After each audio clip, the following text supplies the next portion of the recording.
Good morning children. आज हम आपकी पुस्तक हिंदी व्याकरण के पाठ 4 शब्द विचार का अध्ययन करेंगे। जहाँ तक मैं जानती हूँ कि आप शब्द से परिचित होंगे। वर्णों का निश्चित समूह ही शब्द कहलाता है। तो शब्द अर्थात वर्णों का निश्चित समूह सार्थक रूप। तो सार्थक रूप को देखने के लिए कई प्रकार के शब्दों की उत्पत्ति, जैसे कि अर्थ के आधार पर या फिर प्रयोग के आधार पर या उत्पत्ति के आधार पर या रचना के आधार पर जो हम देखते हैं, इससे जान पड़ता है कि हमारे शब्द भंडार में, हिंदी व्याकरण के शब्द भंडार में कई प्रकार के शब्द हैं और इनकी उत्पत्ति हुई है, रचना हुई है या फिर ये कहीं न कहीं किसी माध्यम से आए हुए हैं या इनको प्रयोग के आधार पर शब्दों के वर्ग में बांटा गया है आदि जानकारी इस पाठ में दी जाती है। तो आइए हम पाठ का अध्ययन करें। संबंधित जो भी जरूरी तथ्य हैं मैंने यहाँ लिखा हुआ है पाठ 4 शब्द विचार में। आप देख रहे हैं यहाँ पे कुछ शब्द मैंने लिखे हैं जिनका कोई अर्थ स्पष्ट नहीं हो रहा है, जैसे रीमाल, रीमाल का कोई अर्थ नहीं। थामिस, थामिस शब्द का भी कोई अर्थ नहीं है। दाबाम, दाबाम शब्द का भी कोई अर्थ नहीं है। अब देखते हैं चिल्ड्रन, अगर इसको हम एक निश्चित अर्थ दें तो इनका क्रम हमें ठीक करना होगा, यानी कि सार्थक रूप देना होगा। जैसे इसकी परिभाषा में दिया हुआ है, वर्णों का ऐसा समूह जिसका निश्चित अर्थ होता है उसे शब्द कहते हैं। तो इसको निश्चित अर्थ देने के लिए हमें इसका सार्थक रूप ले आना होगा। तो री मा अल को सार्थक रूप जब हम देंगे तो हम लिखेंगे अलमारी। अलमारी शब्द इसका सार्थक रूप होगा। ऐसे थामिस है, थामिस का भी सार्थक रूप हम जब लिखेंगे तो इसका सार्थक रूप होगा मिठास, जैसे यहाँ पे मैं लिख रही हूँ मिठास। फिर जैसे ये दाबाम लिखा हुआ है, दाबाम का भी कोई अर्थ नहीं है। सार्थक रूप देने के लिए इसको भी मैं सार्थक क्रम में ले आऊंगी। फिर इसका निश्चित और सार्थक रूप आप देख सकते हैं, ये बन के आया बादाम शब्द के रूप में। यानी कि शब्द हम उसे ही कह सकते हैं जिनका कोई अर्थ हो, निश्चित क्रम में वो सार्थक रूप दे रहे हों। इस प्रकार से जैसे कि परिभाषा यहाँ दी गई है, वर्णों का ऐसा समूह जिनका निश्चित अर्थ होता है उसे शब्द कहते हैं। इस प्रकार से हम देखें तो शब्दों के भेद होते हैं 4 प्रकार, मुख्यतः 4 प्रकार के हैं। और 4 प्रकार के जो शब्द हैं उनके नाम क्या हैं? अर्थ के आधार पर, स्रोत के आधार पर, रचना के आधार पर और प्रयोग के आधार पर। ये शब्दों के 4 भेद हैं। इन चारों ही भेदों के अंतर्गत हम जानेंगे कि जो ये भेद हैं इनके आधार पर शब्दों का किस प्रकार का रूप स्वरूप हमें प्राप्त होता है, किन प्रकार के शब्दों का हम प्रयोग करते हैं अपनी दैनिक भाषा में, लिखने में, बोलने में या कहीं पे भी हम प्रयोग करें तो रूप स्वरूप किस प्रकार का होता है। आते सबसे पहले भेद पर, अर्थ के आधार पर।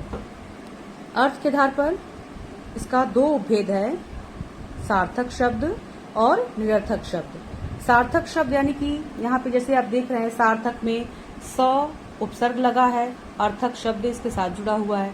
तो सार्थक यानी कि अर्थ सहित, अर्थात जिन शब्दों का कोई निश्चित अर्थ हो उसे हम सार्थक शब्द कहते हैं। जैसे मैंने कुछ शब्द यहाँ लिखे हुए हैं, कमल, भाई, देश। ऐसे ही आप यहाँ पे इनके सार्थक रूप देख सकते हैं और इनको पढ़ते ही आपके मन में एक स्वरूप का उभरना स्वाभाविक है। आप देख सकते हैं इनका एक अर्थ होता है। फिर इसका दूसरा उपभेद जो है निरर्थक शब्द।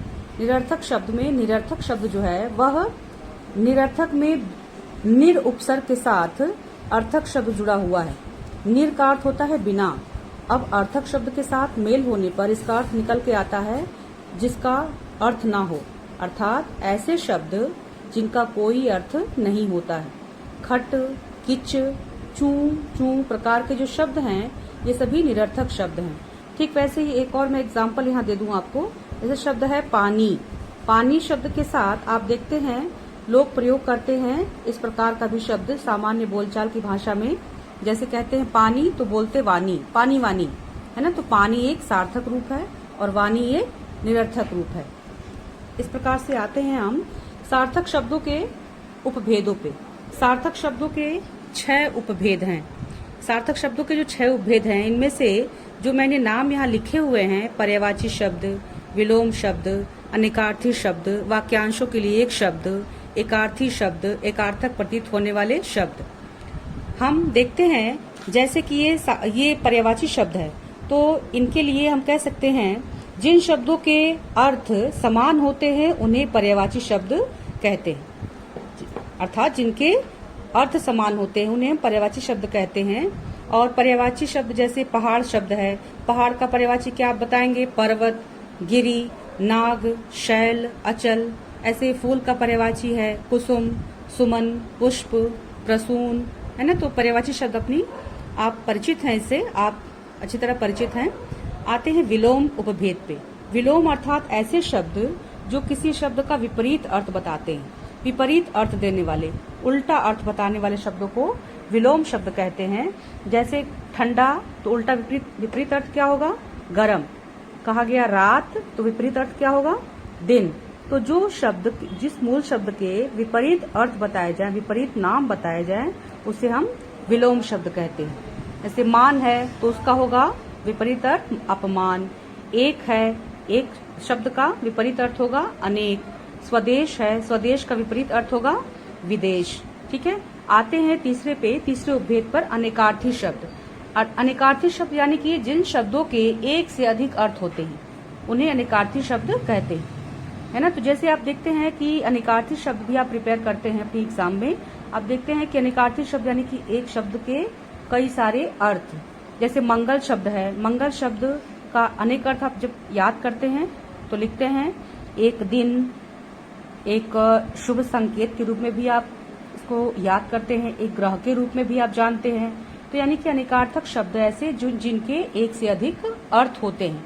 जैसे पत्र शब्द है, पत्र का एक अर्थ पत्ता भी होता है और चिट्ठी भी होती है। ठीक है। तीर शब्द है, तीर शब्द का एक अर्थ किनारा भी होता है और बाण भी होता है। ठीक है, धनुष के साथ चलाए जाने वाला बाण। फिर आते हैं चौथे उपभेद पे, वाक्यांशों के लिए एक शब्द, यानी कि अनेक शब्दों के लिए एक शब्द जो आप तैयार करते हैं वही है ये। तो वाक्यांशों के लिए एक शब्द अर्थात ऐसे शब्द जो अनेक शब्दों के लिए एक शब्द का प्रयोग के रूप में प्रयोग किए जाते हैं। भाषा पर आपके अधिकार को प्रकट करता है। इससे से कम शब्दों में अपनी बात कहने का गुण भी प्रकट होता है और भाषा की सुंदरता बढ़ जाती है। जैसे काम से जी चुराने वाला कामचोर, प्रतिदिन होने वाला दैनिक, है ना। तो सप्ताह में एक बार होने वाला साप्ताहिक। ठीक, पत्तों की कुटिया पर्णकुटी, है ना। तो इस प्रकार जो शब्द अनेक शब्दों का मेल एक शब्द के रूप में जो आप देखते हैं वह वाक्यांशों के लिए एक शब्द कहलाता है। आते हैं अगले उपभेद पे, एकार्थी शब्द। ऐसे शब्द जिन शब्दों का एक ही अर्थ होता है उसे हम एकार्थी शब्द कहते हैं। जैसे है अध्यापक, सीढ़ी, रसगुल्ला, दीपक, पुस्तक। इन शब्दों का एक ही अर्थ होता है, एक से अधिक अर्थ इनका नहीं होता है। इनको एक ही अर्थ के रूप में हम जानते हैं। आते हैं इसके अंतिम उपभेद पे, एकार्थक प्रतीत होने वाले शब्द, यानी ऐसे शब्द जो सुनने में एक समान लगते हैं किंतु उनके अर्थ अलग अलग होते हैं। जैसे आपके शब्द हैं नारी, नाड़ी। अगर कहा जाए नारी, नाड़ी, तो सुनने में अगर आपको आभास होगा कि ये तो बिल्कुल समान शब्द हैं, इनके अर्थ अलग अलग कैसे होंगे? तो आप अर्थ यही निकालेंगे कि दोनों का एक अर्थ है तो अलग अलग हम कैसे बता सकते हैं। तो नारी शब्द अगर कहा जाए तो नारी का अर्थ होता है स्त्री और नाड़ी का अर्थ होता है नस, नब्ज, है ना। ये आपका जो होता है नब्ज, उसे हम नाड़ी कहते हैं। ऐसे ही अवधि शब्द है, अवधि और अवधि। ठीक है, अवधि, अवधि मैं यहाँ लिख दे रही हूँ। शब्द जैसे है अवधि और अवधि, ये दो शब्द मैंने यहाँ पे लिखे हैं, दोनों के अलग अलग अर्थ हैं। एक अवधि का अर्थ होता है समय, ठीक है, समय सीमा, और एक अवधि का अर्थ होता है भाषा। ठीक है, मुझे यह कार्य करने में 2 घंटे की अवधि चाहिए। ठीक है, और एक अवधि यानी कि यह गीत अवधि भाषा में लिखा गया है। तो यहाँ जो आप प्रयोग देख रहे हैं अवधि और अवधि का, तो दोनों के बोलने में अंतर है और दोनों का अर्थ भी अलग अलग है, लेकिन ये एकार्थक प्रतीत होने वाले शब्द लगते हैं। ठीक है, तो ऐसे शब्द जो सुनने में जैसे लगते हैं लेकिन उनके अर्थ अलग अलग होते हैं उसे हम एकार्थक प्रतीत होने वाले शब्द कहते हैं। तो आप जहाँ देख रहे हैं ये 6 जो उपभेद मैंने लिखे हैं, इन 6 उपभेदों को हम सार्थक शब्दों की श्रेणी में रखते हैं। यानी कि इन शब्दों के निश्चित अर्थ होते हैं, बिल्कुल निश्चित अर्थ होते हैं। पर्यायवाची शब्दों के भी निश्चित अर्थ होते हैं, विलोम के भी होते हैं, अनेकार्थी के भी होते हैं, वाक्यांशों के लिए एक शब्द के भी होते हैं, एकार्थी शब्दों के भी होते हैं, एकार्थक प्रतीत होने वाले शब्दों के भी होते हैं। ठीक है, तो इन शब्दों को हम निश्चित अर्थ देने वाले शब्दों के रूप में जान सकते हैं, देख सकते हैं और प्रयोग भी करते हैं। अपनी परीक्षाओं के दौरान आप बेहतर तरीके से इसके बारे में परिचित होते हैं, तैयार करते हैं, जानते हैं। आते हैं अगले उपभेद पे, स्रोत के आधार पर। स्रोत के आधार पर, स्रोत के आधार पर दूसरा उपभेद है। स्रोत के आधार पर अर्थात किसी न किसी माध्यम के आधार पर जिसकी उत्पत्ति हुई होती है उसे हम स्रोत के आधार पर शब्द कहते हैं, प्राप्त होने वाले शब्द कहते हैं। इसको हम उत्पत्ति के आधार पर प्राप्त होने वाले शब्द भी कहते हैं। तो ये शब्द 4 प्रकार के जो हैं, इन शब्दों को हम देखें नाम इनका क्रम से, तत्सम शब्द, तद्भव शब्द, देशज शब्द और विदेशी शब्द। ये जो 4 इसके प्रकार हैं, इन चारों ही प्रकारों में हम देखते हैं कि करके तत्सम शब्द में 2 शब्दों का मेल है, तत् और सम। तत् और सम 2 प्रकार के शब्दों का मेल है। तो तत् यानी उससे, उसके, और सम अर्थात समान। अब यहाँ पे उसके समान यानी किसके समान है ना, यहाँ पे उसके समान यानी किसके समान यहाँ पे बताया गया इसको। तो यह बात की जा रही है संस्कृत भाषा की। तत्सम शब्द संस्कृत भाषा का ही रूप होते हैं। संस्कृत भाषा भारत की प्राचीनतम भाषा है। अधिकांश भारतीय भाषाओं पर संस्कृत भाषा का प्रभाव पड़ा है। हिंदी पर भी संस्कृत का बहुत अधिक प्रभाव पड़ा है। संस्कृत के अनेक शब्दों को उसी रूप में हिंदी में हम प्रयोग करते हैं और ऐसे शब्दों को तत्सम शब्द कहते हैं। जैसे शब्द आपका है सूर्य, मयूर, वर्ष, मस्तक। ये सभी प्रकार के शब्द जिनका मैंने उच्चारण अभी किया वे सभी तत्सम शब्द कहलाते हैं। आते हैं तद्भव शब्द पर। तद्भव शब्द 2 शब्दों का मेल ये भी है, तत् और भव। तत् और भव, तत् और भव। तत् मतलब उससे, भव मतलब उत्पन्न हुआ, यानी इसका अर्थ हुआ उससे उत्पन्न हुआ। अब यहाँ पे किससे उत्पन्न हुआ की बात की जा रही है, अर्थात जो शब्द तद्भव शब्दों से, जो शब्द तत्सम शब्दों से उत्पन्न हैं उन्हें हम तद्भव शब्द कहते हैं। ठीक है, तो यहाँ पे जो इसके अर्थ हैं, ऐसे शब्द जो संस्कृत भाषा के हैं, हिंदी भाषा में उनका प्रयोग उसी रूप में होता है, उसे हम तत्सम शब्द कहते हैं। जैसे सूर्य, मयूर, वर्ष, मस्तक। और फिर आते तद्भव पे, ऐसे शब्द जिन शब्दों की उत्पत्ति संस्कृत के तत्सम शब्दों से हुआ है उसे हम तद्भव शब्द कहते हैं। जैसे सूर्य का सूरज, मयूर का मोर, वर्ष का साल, फिर मस्तक का माथा। तो ये जो शब्दों का रूप परिवर्तन आप देख रहे हैं, इन दोनों ही प्रकार के शब्दों का हिंदी भाषा में हमारा प्रयोग होता है। हमारे शब्द भंडार में इन शब्दों का प्रयोग हम देखते हैं, प्रयोग करते हैं। आते हैं तीसरे उपभेद पे, देशज शब्द। हिंदी भाषा में अनेक शब्द जन भाषाओं से आए हैं। इनका प्रयोग आंचलिक बोलियों और भाषाओं में होता है। हिंदी में आए ऐसे शब्द देशज शब्द कहलाते हैं, यानी कि क्षेत्रीय या स्थानीय या लोकल लैंग्वेज जिसको कहते हैं, वहां से निकल कर आने वाले शब्दों को हम देशज शब्द कहते हैं। जैसे फटाफट, पंगा, कड़क, पगड़ी, फुलगी, जूता, लोटा, गाड़ी, खटिया। ये शब्द क्या है, ये सभी देशज शब्द हैं, यानी कि जहाँ जो लोकल लैंग्वेज से निकलकर शब्द आते हैं या फिर हमारी स्थानीय बोलियों से निकल कर आते हैं उसे हम देशज शब्द कहते हैं। ठीक है, फिर आते हैं विदेशी शब्द पे। विदेशी, जैसे कि आपके नाम से स्पष्ट है कि ऐसे शब्द जो हमारे भारत में, हमारी हिंदी भाषा में बाहर से आए हुए हैं। आप जानते हैं कि हमारे भारत में कई 100 वर्षों से बाहरी लोगों ने, बाहरी देशों के लोगों ने राज किया, शासन किया है और वहाँ के लोगों का यहाँ आकर रहना, उनके रहन सहन, खान पान, बोली भाषा सबका मेल हमारे भारतीय भाषा से लोगों के साथ हो गया स्वाभाविक रूप से। तो जो ये स्वाभाविक रूप से मेल हुआ, उनकी भाषाओं का, उनके शब्दों का भी हमने रहन सहन, खान पान के साथ साथ उसी रूप में ग्रहण कर लिया। तो वह जो ग्रहण किया गया रूप स्वरूप था, तो उन शब्दों को अलग करके हमारी हिंदी व्याकरण ने नाम दे दिया आगत शब्द। विदेशी शब्दों को हम कहते हैं आगत शब्द।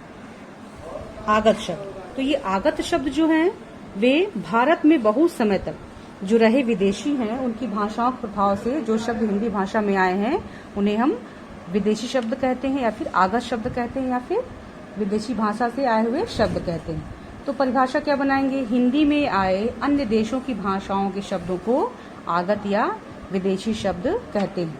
ठीक है, हम देखते हैं कि हमारे भारत में कई प्रकार के शब्द आए हैं। उन शब्दों में देखें अरबी, फारसी, अंग्रेजी, पुर्तगाली, तुर्की, फ्रांसीसी, इनके अतिरिक्त चीनी, जापानी आदि अन्य भाषाओं के भी शब्द, अनेक शब्द हिंदी में प्रयुक्त होते हैं।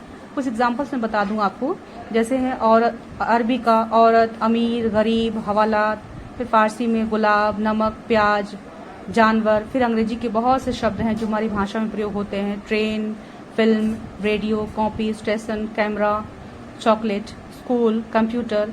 ये शब्द जो हैं, ये सभी प्रकार के शब्द जो हैं वो हमारी हिंदी भाषा में एडिटिस प्रयोग होते हैं, उनको हम ले आते हैं, प्रयोग करते हैं। पुर्तगाली के भी कुछ शब्द हैं, जैसे आलू, गोभी, तौलिया, साबुन, अलमारी, कमरा, चाबी। ये सभी क्या है, ये सभी पुर्तगाली शब्द हैं जो हमारी हिंदी भाषा में प्रयोग होते हैं। तुर्की भाषा के कुछ शब्द हैं, जैसे लाश, कुली, चमचा, बेगम आदि, ये सभी तुर्की भाषा के शब्द हैं। फ्रांसीसी भाषा के भी शब्द हैं, कूपन, कारतूस, है ना, तोप, ये सभी, खजाना, ये सभी शब्द फ्रांसीसी भाषा के हैं। और फिर आते हैं हम भाषा के अगले भेद पे, जिसे हम कहते हैं रचना के आधार पर,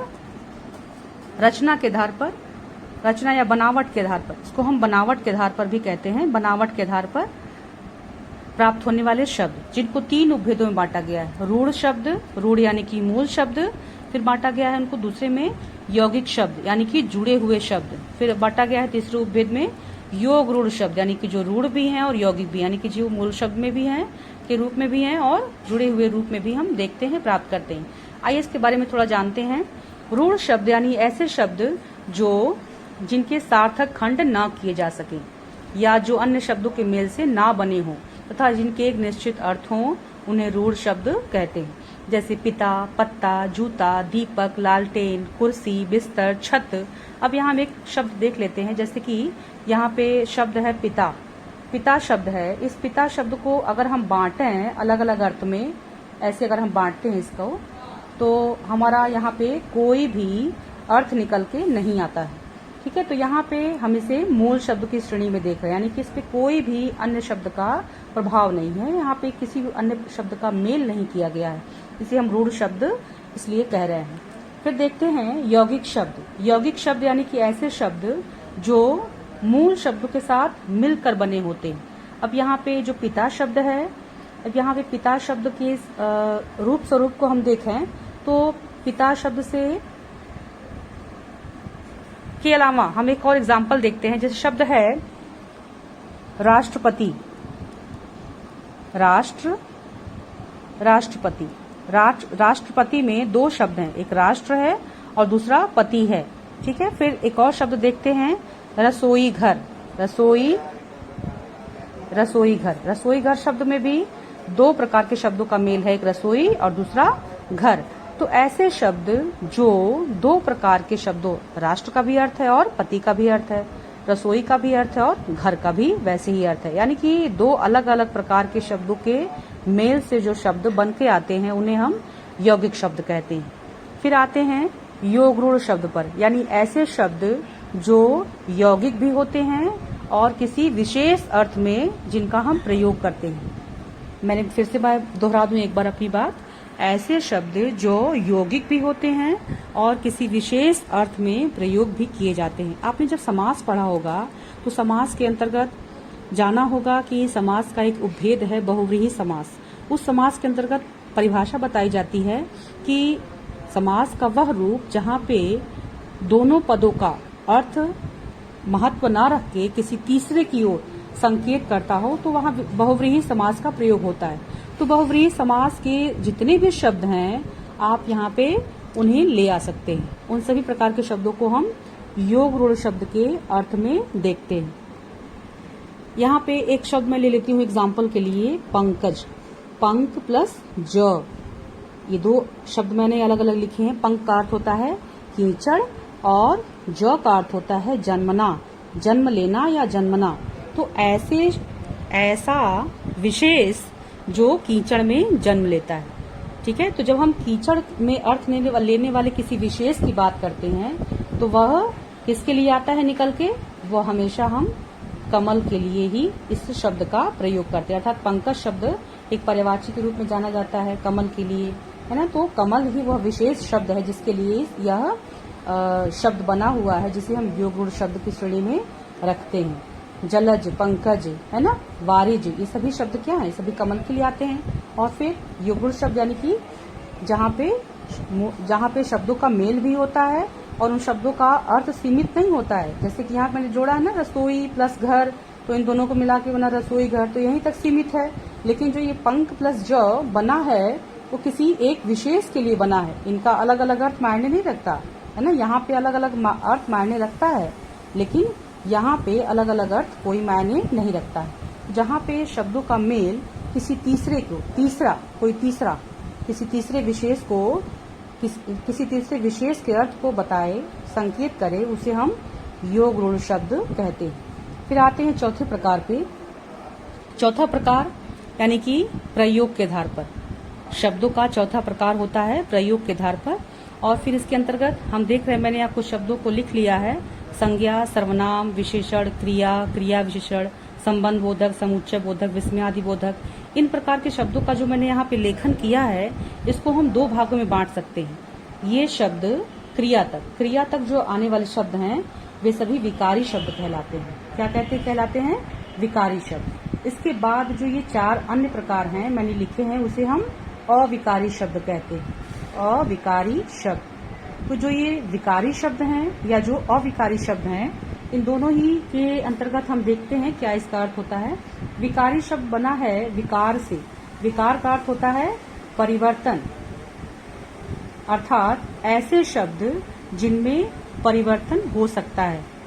ऐसे शब्द जिनमें परिवर्तन हो सकता है उसे हम विकारी शब्द कहते हैं। जैसे संज्ञा है, संज्ञा में भी हम विकार देखते हैं। अगले आपके जो चैप्टर्स आगे बढ़ेंगे, जब पढ़ेंगे आप, तो वहां आप देखेंगे कि संज्ञा कैसे विकारी रूप में प्रयोग हो रही है, सर्वनाम कैसे प्रयोग हो रहा है, कैसे विशेषण का हम प्रयोग करते हैं विकारी रूप में, कैसे क्रियाएं विकारी रूप में आती हैं। यहाँ संक्षिप्त रूप से आपको बताया जा रहा है।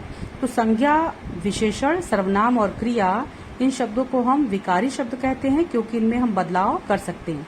लिंग, वचन, काल, कारक के आधार पर इनमें बदलाव हो सकता है। ठीक है। फिर जो यहाँ पे मैंने अविकारी शब्द लिखा है, तो अ जो उपसर्ग यहाँ विकारी में जुड़ गया है, तो अ का अर्थ होता है बिना, जहाँ पे परिवर्तन न हो सके, यानी कि अपरिवर्तनीय। यानी कि जो शब्द परिवर्तनशील नहीं है, जिनमें बदलाव नहीं हो सकता है, उसे हम अविकारी शब्द कहते हैं। अब यहाँ पे मैंने चार जो नाम लिखे हैं, क्रिया विशेषण, संबंध बोधक, समुच्चय बोधक, विस्मयादि बोधक, ये जो शब्द हैं, इन सभी शब्दों में भेदों में किसी प्रकार का कोई बदलाव नहीं होता है।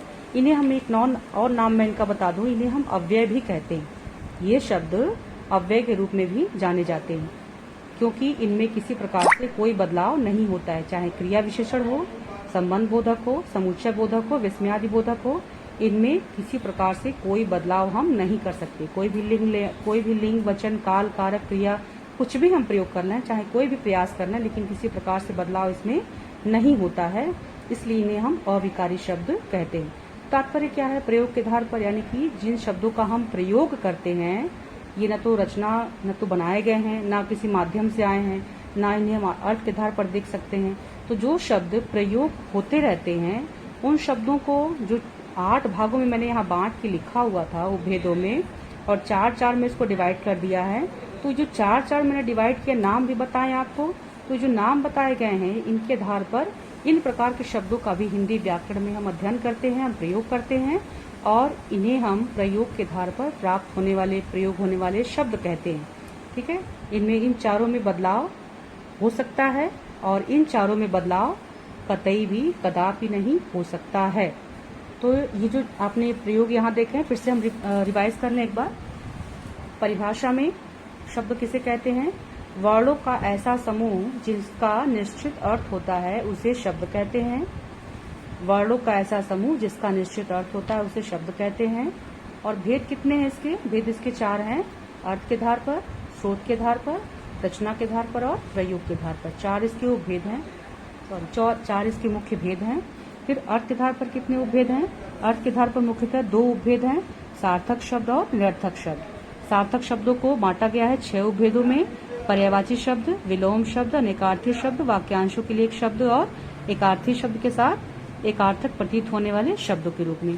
फिर हमने देखा स्रोत के आधार पर जो शब्द बताए गए, भेद उपभेद बताए गए, तत्सम शब्द, तद्भव शब्द, देशज शब्द और विदेशी शब्द, जो 4 इसके जो प्रकार बताए गए, उपभेद बताए गए, वे स्रोत के आधार पर थे। फिर हमने देखा रचना के आधार पर 3 उपभेद थे, रूढ़ शब्द, यौगिक शब्द और योग रूढ़ शब्द। तो ये 3 उपभेद रचना के आधार पर थे। फिर प्रयोग के आधार पर हमने देखा, प्रयोग के आधार पर जो 4 प्रकार हमने देखे, संज्ञा, सर्वनाम, विशेषण और क्रिया, इन्हें विकारी शब्द कहा गया। फिर क्रिया विशेषण, संबंध बोधक, समुच्चय बोधक, विस्मयादि बोधक को अविकारी शब्द कहा गया। चिल्ड्रन, हम देखते हैं कि ये जो उपभेद बताए गए आपको, इन उपभेदों के अंतर्गत जो मुख्य भेद आपने देखे, उनके नाम जाने, उनसे संबंधित एग्जाम्पल्स हमने सुने, जाने, प्रयोग किए, देखे, वो आप दिन प्रतिदिन अपने दैनिक लेखन में, प्रयोग में, बोलचाल में ले आते हैं।